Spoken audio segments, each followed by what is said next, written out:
আবার কফরনাউমে চলিয়া আসিলেন।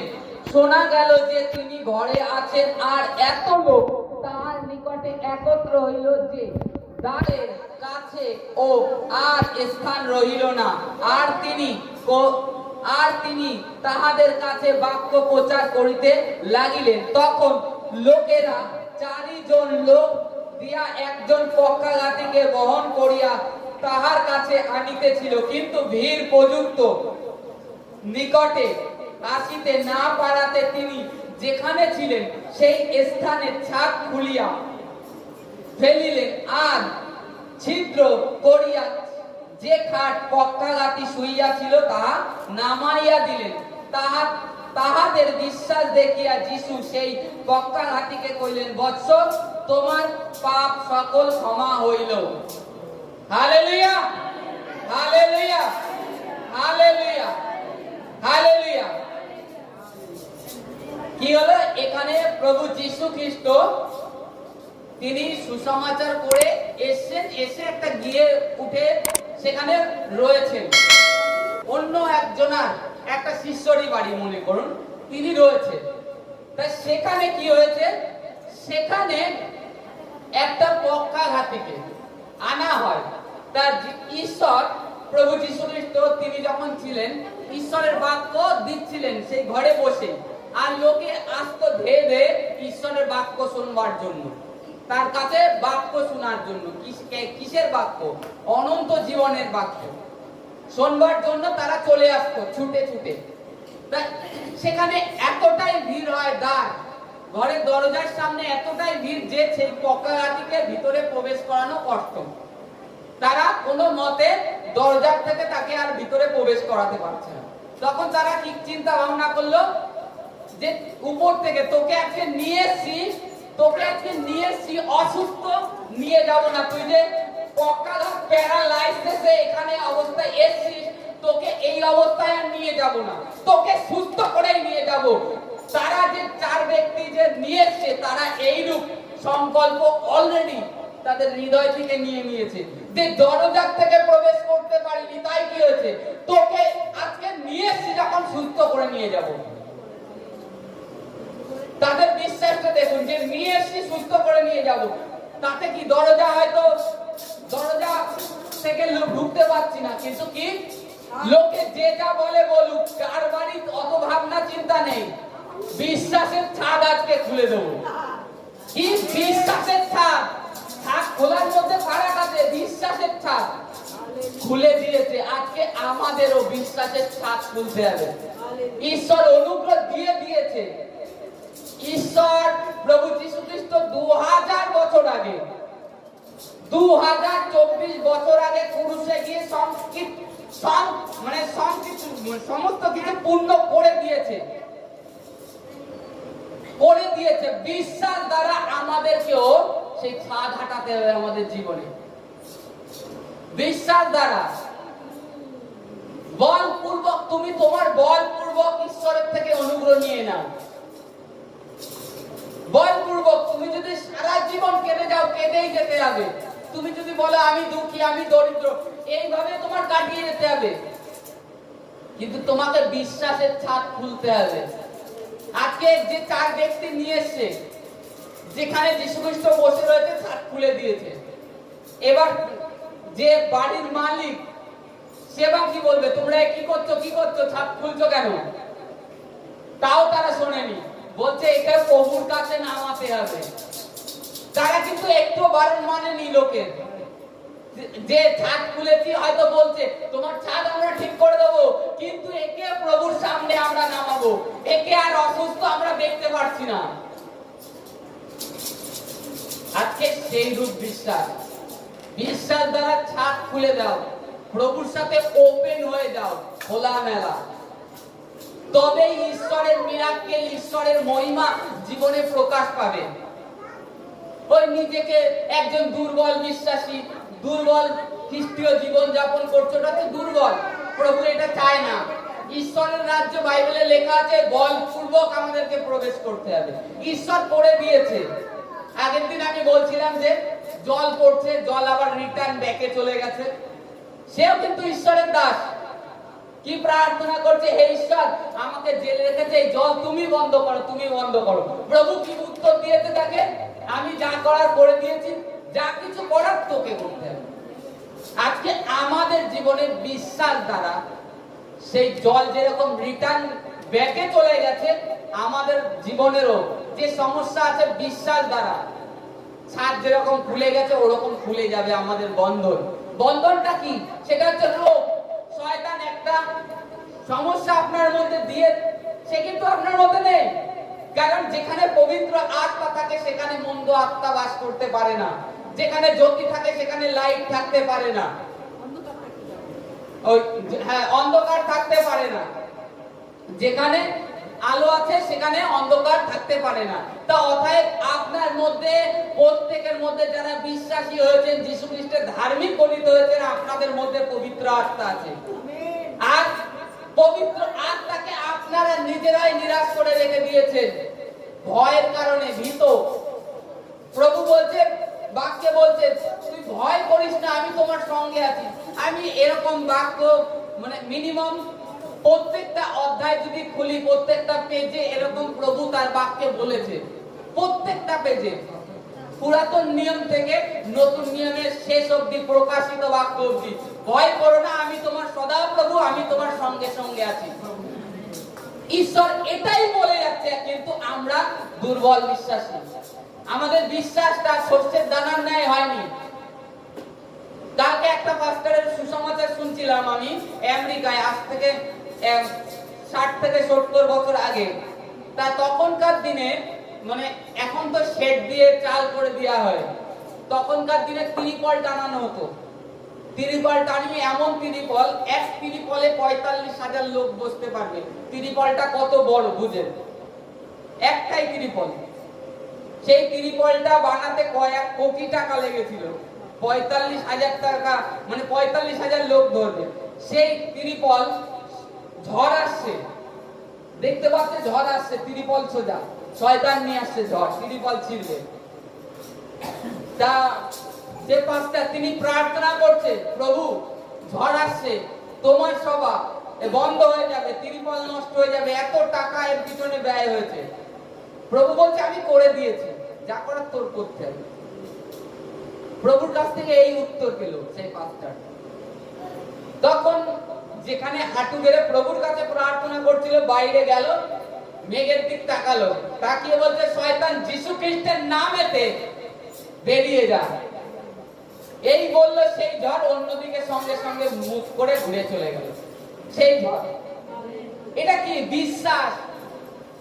প্রভু যিশুর সাথে চলার কারণে প্রভু তার সাথে কথা বলেছে যে যা কিছু করার তোকে করতে হবে। আজকে আমাদের জীবনেও বিশ্বাসের ঝড় উড়ে যাচ্ছে, বিশ্বাসের জল বেঁকে চলে যাচ্ছে। বিশ্বাসে আমরা কি, আমরা তো বিশ্বাসে, বাইবেল যদি আমরা দেখি, ইব্রিয় অধ্যায়ে লেখা আছে, হানক বিশ্বাসে স্বর্গে গেলেন, নোহু বিশ্বাসের কারণে জাহাজ নির্মাণ করলেন। যেখানে যাই, আব্রাহাম বিশ্বাসের জন্য ধার্মিক গণিত হলেন। প্রত্যেকটা বাক্যে বিশ্বাস। তাদের মধ্যে একটা সরিষা দানার বিশ্বাস এসেছিল। আর আমরা কি ধীরে ধীরে পবিত্র আত্মাতে, কি পবিত্র আত্মাতে আমাদেরকে পরিপূর্ণ হতে হবে। প্রভু বলছে, তোমরা পবিত্র আত্মাতে পরিপূর্ণ হও। তার বাক্যে বলছে, তোমরা বলবান হও। আমাদেরকে হতে হবে। আজকে আমাদের বিশ্বাস ছাদ খোলার মতো আনতে হবে। সমুদ্র, মসি যখন ইসরায়েল সন্তানদের নিয়ে আসছিল, মাঝখানে চলতে চলতে সমুদ্র বেঁধেছিল। কি বলছে তখন ইসরায়েল সন্তান, মনে করুন এখানে যদি 100 লোক থাকে, 100 লোকের যদি খাবার আয়োজন না হয়, সেই লোকটা কত রকম কথা বলতে পারে। সামথিং 100 লোক, আর 6,40,000 লোককে মসি নিয়ে আসছিল ইসরায়েল থেকে। কটা লোক? 6,40,000 লোক। তার মানে 6,40,000 লোকের বচসা কতটা আসতে পারে, কতটা মুখের কত রকম কথা বেরোতে পারে, সেই সমস্ত মসি সহ্য করেছে, করেনি? তার করার পরেও দেখুন, সমুদ্রের নিকটে এসে সমুদ্রের জল এবার কি হবে? ফরাউন ওই দিক থেকে সৈন্য নিয়ে আবার আক্রমণ করেছে, তারা করেছে। তখন একজন বলছে, মসি আগে তো দুটো খেতে পাচ্ছিলাম, দুবেলা দুটো রুটি খেয়ে পাচ্ছিলাম, এই প্রান্তরে নিয়ে এসো সমুদ্রে পারে আমাদেরকে মেরে ফেলবার জন্য? এরকম কথা বলছে। তখন বচসা করছে, এক একজন এক এক রূপ করছে। বলছে, দাঁড়াও, যে ঈশ্বর সদাপ্রভু তোমাদেরকে নিয়ে আসতে বলেছে, আমি তার কাছে প্রার্থনা করি।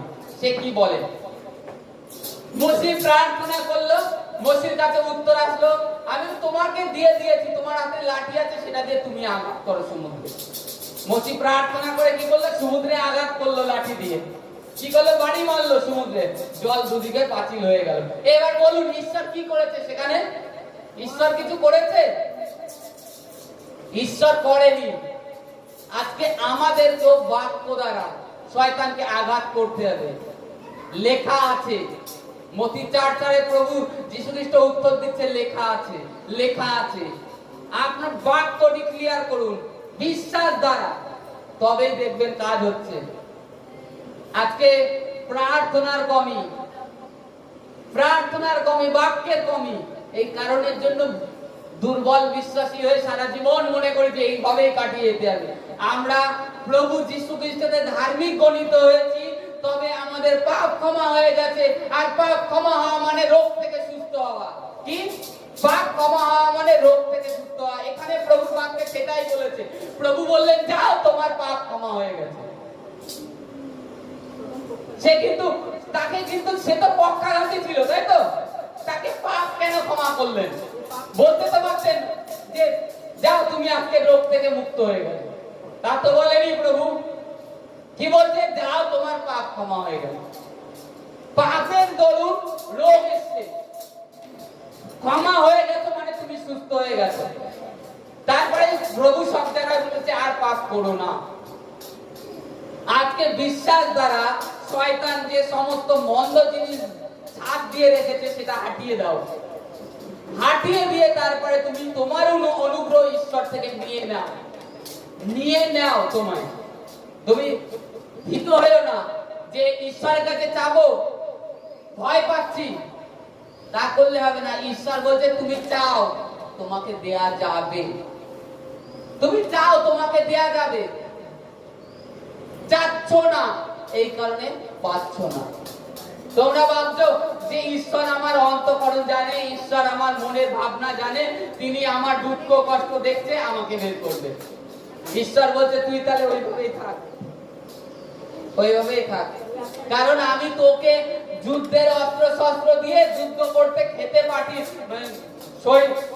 বর্ডারে পাঠিয়ে দিলাম। তুই বলছিস এখন আমি কি করে চালাবো? কিংবা ঈশ্বর চালিয়ে দেবে মেশিন এসে? না, ঈশ্বর যুদ্ধের অস্ত্র শস্ত্র দিয়ে দিয়েছে, সেটাকে ব্যবহার করো। বিশ্বাস দ্বারা তোমরা পাঁচিল, যেরকম সিরিয়ার পাঁচিল বিশ্বাস দ্বারা সরে গেছে, এই আমাদের জীবনেও বিশ্বাস দ্বারা হাঁটাতে হবে। পাপ বিশ্বাসের জন্য গিয়েছে, ছাদ খুলে দিয়েছে। তখন প্রভু বললেন, যাও, তোমার পাপ ক্ষমা হলো। সে ব্যক্তিরা একবারও ভাবেনি যে একে নিয়ে এসে আজকে এখান থেকে সুস্থ করে নিয়ে যাব। আজকে আমাদের মনেও এই রূপ সংকল্প আনতে হবে যে আজকে আমি ঈশ্বরের প্রাঙ্গণে ভবনে পাদ রাখবো, আমি সুস্থ হয়ে যাব। প্রভু, আমি বিশ্বাস করি তোমার প্রাঙ্গণে পা রাখবো, আজকে আমি সুস্থ হব। সর্ষের দানার ন্যায় বিশ্বাস নিয়ে আসো, তবেই দেখতে পারবে ঈশ্বরের মিরাক্কেল। আর ঈশ্বর যে কি করতে পারে। তারা ছাদ নামিয়ে দিয়েছে, একবারও ভাবেনি লোকের গিয়ে ছাদ, তারা কি বলবে, একে নিয়ে এসে একে সুস্থ করতে হবে। এইরূপ বিশ্বাস নিয়ে আসতে হবে, তবেই ঈশ্বর পাপ ক্ষমা করবে। আর সঙ্গে সঙ্গে যে রোগ ব্যাধি যাই থাক, তার থেকে তুমি অলরেডি সুস্থ হয়ে যাবে। অস্ত্রটাকে ব্যবহার করো। নিজের বাক্য বিশ্বাস কিভাবে মানুষ করে?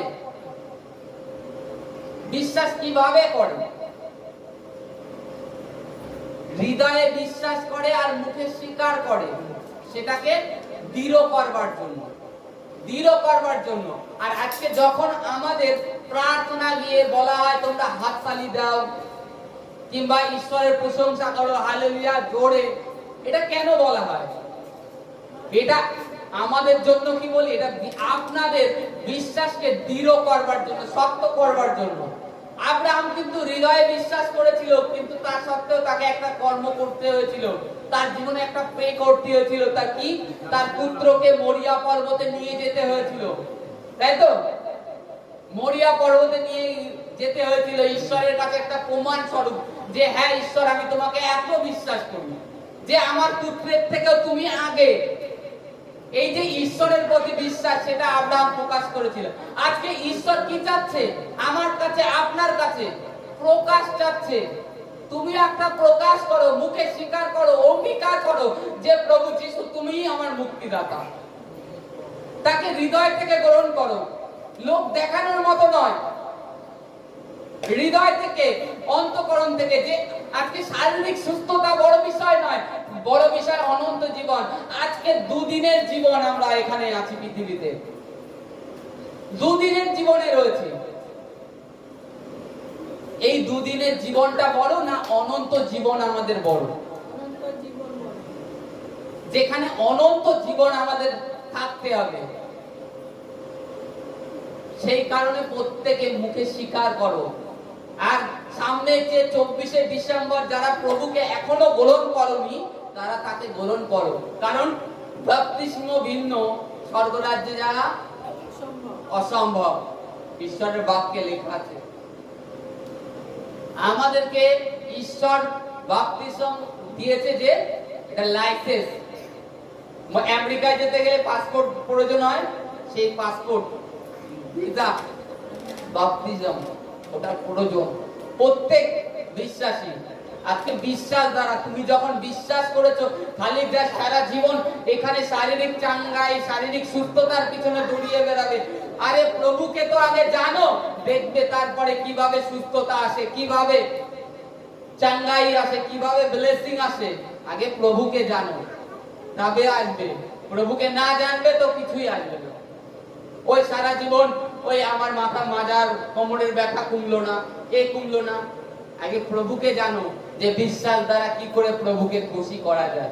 তবেই দেখো, অলরেডি প্রভু পে করে দিয়েছে। খুশি না, হৃদয় থেকে, অন্তঃকরণ থেকে প্রভু, মানে যখন আমরা দিন হয়ে যাই, দিন হয়ে গিয়ে প্রভুর কাছে প্রার্থনা করি বিশ্বাস সহকারে, তখনই আমরা আমাদের অনুগ্রহ লাভ করি। আমাদের জীবনেও ছাদ ছড়ে যাবে, যে টালি থাক ছাদ অলরেডি চলে যাবে। কারণ বিশ্বাস, বিশ্বাসের কম। Hallelujah, hallelujah, hallelujah, hallelujah.